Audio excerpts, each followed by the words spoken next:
Assalamualaikum warahmatullahi wabarakatuh. Perkenalkan, nama saya Selena Putasari dengan NIM 111240432 kelas B. Di sini saya akan memaparkan materi pertemuan kedua dan pertemuan ketiga untuk memenuhi mata kuliah hukum internasional. Nah, yang pertama itu ada istilah dan pengertian hukum internasional sendiri. Di dalam istilah dan pengertian hukum internasional ini ada cabang ilmu lainnya, seperti ada hukum perjanjian internasional, hukum laut internasional, hukum ruang angkasa, hukum humaniter, hukum organisasi internasional, hukum ekonomi perdagangan internasional, dan lain-lainnya. Lalu yang kedua ada istilah. Di dalam istilah ini ada beberapa. Yang pertama ada hukum internasional publik dan privat, ada hukum antar negara, dan hukum publik internasional atau lain-lainnya.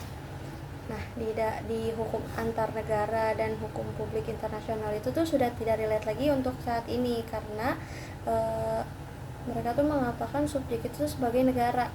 Terus subjek di sekarang itu bukan hanya negara saja, bisa individu, organisasi, Vatikan, atau pemberontakan dan lain-lainnya. Nah, selanjutnya kita ke pengertian hukum internasional sendiri. Di dalam pengertian hukum internasional ini ada beberapa pakar berpendapat. Yang pertama itu menurut Kusuma Atmaja. Beliau mendefinisikan hukum internasional itu sebagai hukum publik yang bukan bersifat perdata. Lalu ada John O'Brien. Beliau mengatakan subjek utamanya yaitu negara di dalam hukum internasional ini. Yang ketiga ada hukum transnasional. Yang dimaksud dari hukum transnasional itu ada beberapa para pakar tidak setuju antara bagian hukum publik dengan hukum perdata, yaitu menggunakan hukum transnasional jadinya, di mana hukum publik sama dengan perdata. Yang keempat kita ke sifat-sifat hukum internasional. Di sifat-sifat ini terbagi menjadi dua, ada koordinatif dan subordinatif. Di hukum internasional ini yang bersifat koordinatif. Lalu di subordinatif itu yaitu hubungan tinggi rendahnya antara yang perintah atau rakyat dengan yang memerintah, seperti penguasa atau pemerintah.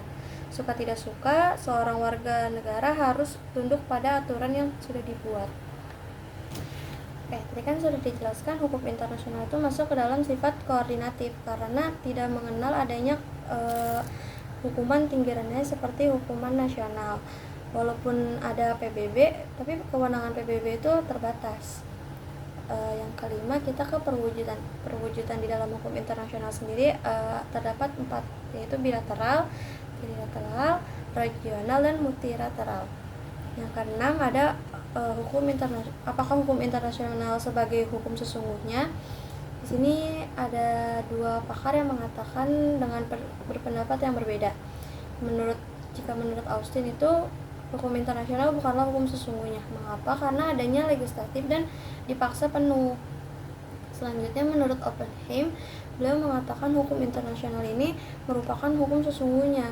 Menurutnya di dalam itu ada syarat-syaratnya, yaitu seperti adanya masyarakat, adanya aturan hukum, dan adanya jaminan pelaksana dari luar seperti sanksi.